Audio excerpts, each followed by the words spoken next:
Howdy do. This is the second video in the series. Hopefully you've watched part one, which talks about the number system and an introduction to that. This video is really just about now putting that into some sort of practice, in particular to try and create flow in worship. What I would define as flow is a sort of a consistent pace within worship. I'm not talking about tempo, but I'm talking about progression that allows people to engage without those awkward stops, or where you just feel like the air has been sucked out of the room because you've got to sort sheets out, or you've got to change key, and you understand what I mean. I'm sure we've all been there, and it happens to all of us. So what you may have just done, I'm going to stay in the key of G. I've just literally walked through all of the chords that are available to me. Now, if you've seen the last video, you'll have a basic understanding, hopefully now, of the numbers and how the chords correspond to each number within the key that we're playing in. So I'm in G.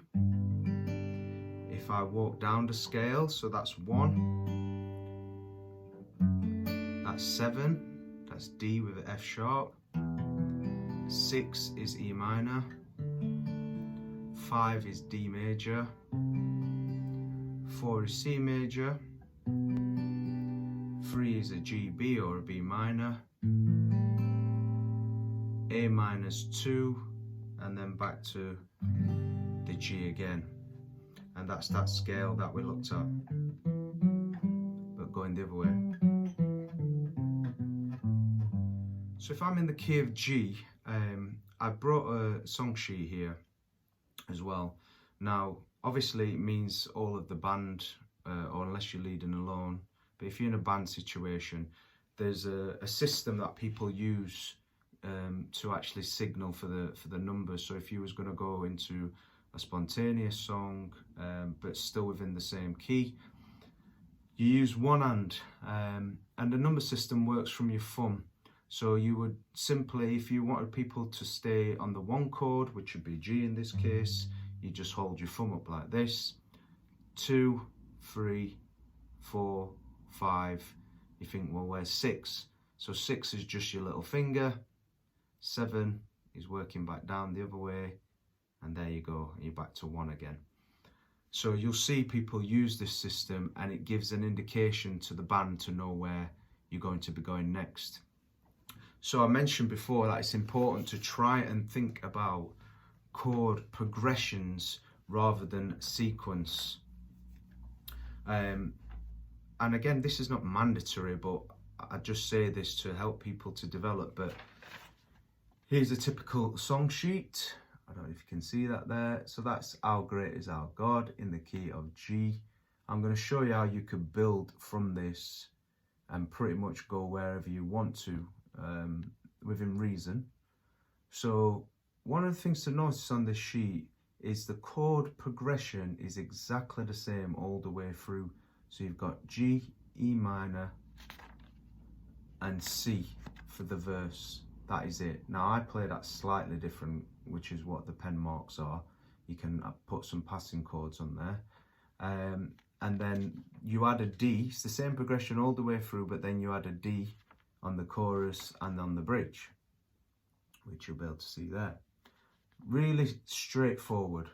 Now, always good practice is just literally look at the sheet prior to playing it, and you'll see these patterns in the chords. So you can kind of take your eyes off a little bit because you're literally playing the same chords all the way through.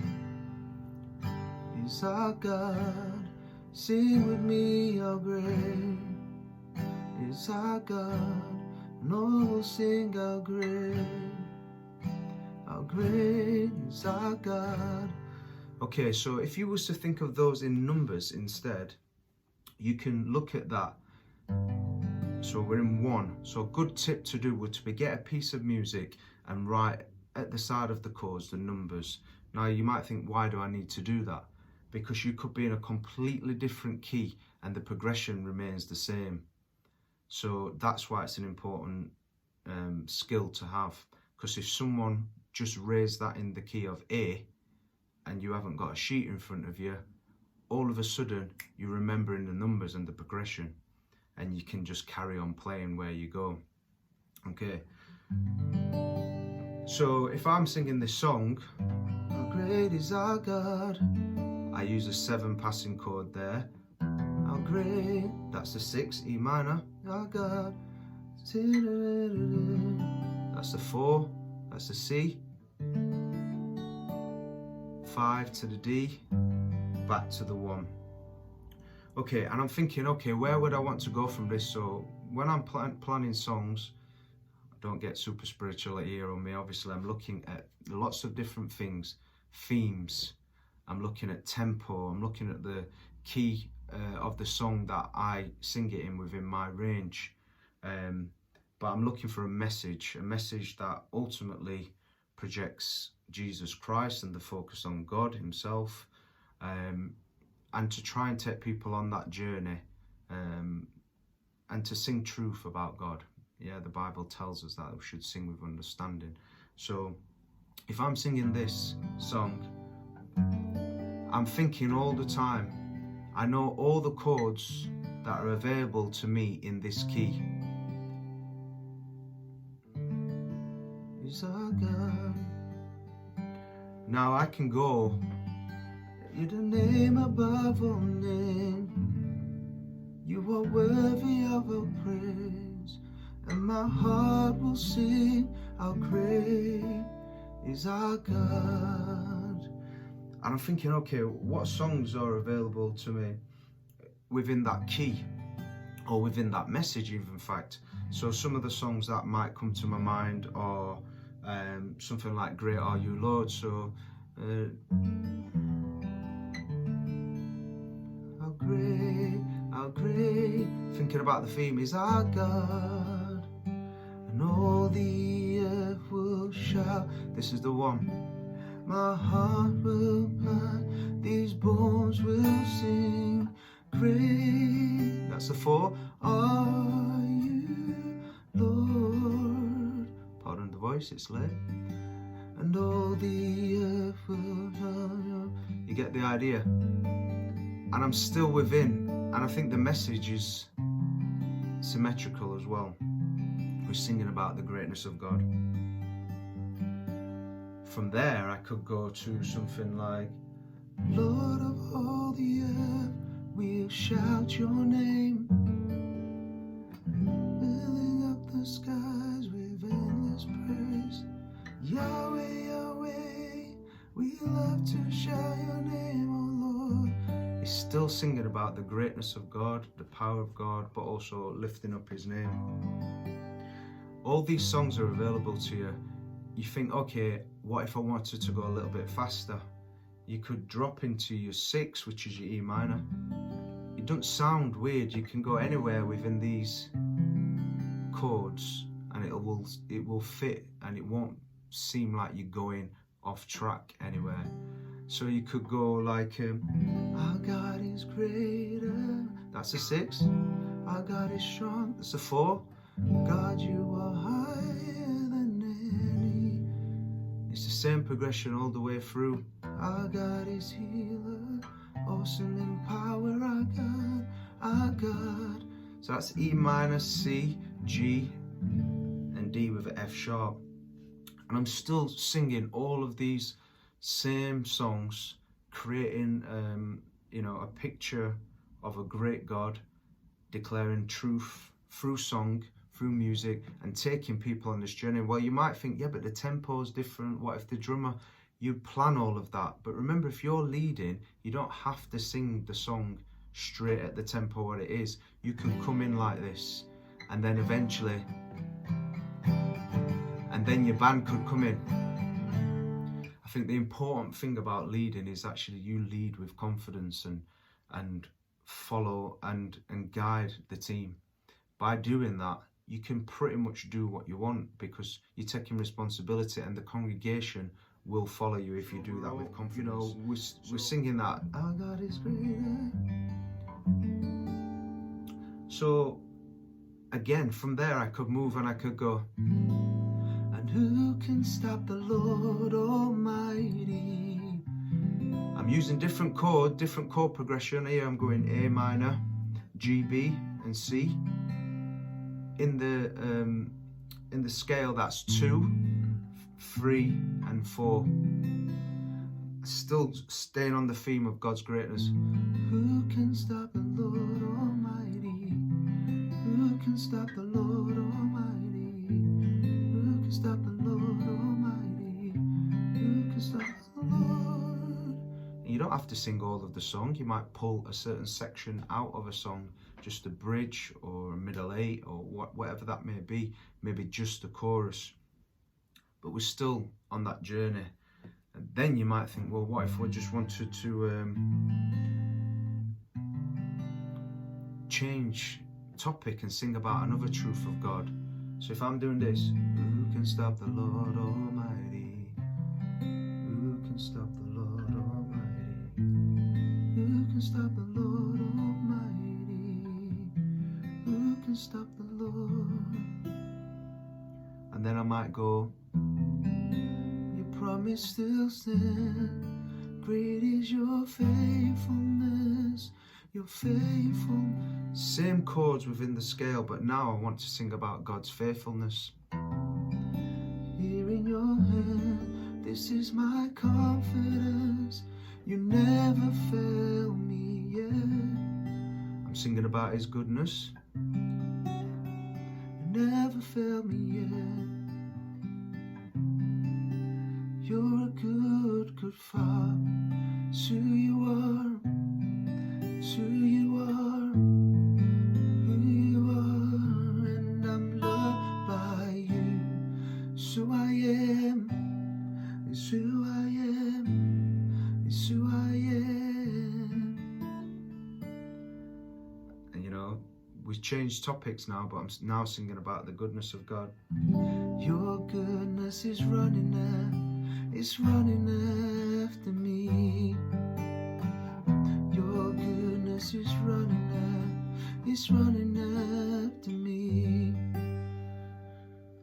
So all I've done there is I've just stayed within the scale. I know what chords are available to me, but I was never thinking about the sequence. I was never thinking about my sheet and thinking, oh, it's kind of like, oh, I've got to go to a C, I've got to go to a D.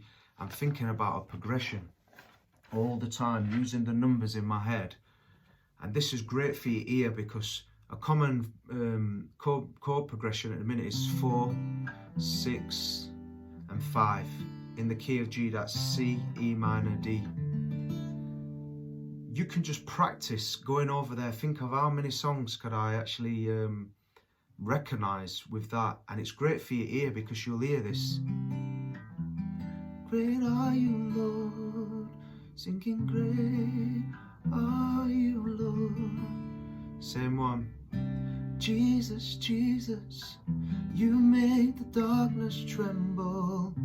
Jesus, Jesus, you silence fear, and you are perfect in all of your ways. Exact same. You are perfect. Slight difference there, but 3 of the 4 chords. You are perfect. All of your way to us. So it's just a really useful tool to have in your skill set, really, and to understand. Right, okay. We're playing in numbers. I know this song, so it doesn't matter what key you're in. I know at this point it's 4, 6, and it's 5. Or if we go back to the original song, How Great Is Our God, that was 1, 6, 4, and 5. So if we go into the key of A, we take it up, or E, or whatever key, because I know my numbers. I know how great is our God, that's 1. Sing with me, how great. 6 is C sharp minor, is our God, and all will sing how great. The 4 is A, how great. 5 is B, is our God. So it doesn't matter what key, and I've got this progression. And so you can teach your band, you know, or your team, or your worship family, whatever you go by, having this skill set. Because if you want to, one of the hindrances is, what if I want to be spontaneous? You know, I'm leading a worship set in G, and I'm not playing G, E minor, C and D anymore, and I hear a melody, I hear a sound from heaven, and I want to just change the chord progression, but it's not on the sheet. In my wisdom, I wouldn't do that if I'm playing with a band that couldn't follow me, because actually you could cause confusion.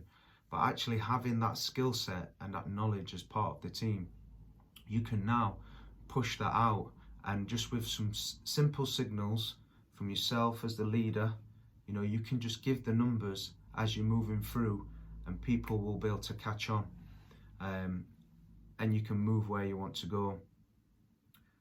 Again, you know, that's a development opportunity. I just want to encourage everybody, you know, whether you lead or not, to try and keep developing your musical knowledge, your skill set, because all of these things, one, brings glory to God, because you are enlarging your own capacity and allowing Him to work through you, but two, it will only enhance the worship experience, and I use that word inverted commas. It will enhance the engagement levels of the church, your ability to flow, your ability not having to stop between songs, and just maintain that atmosphere and that presence.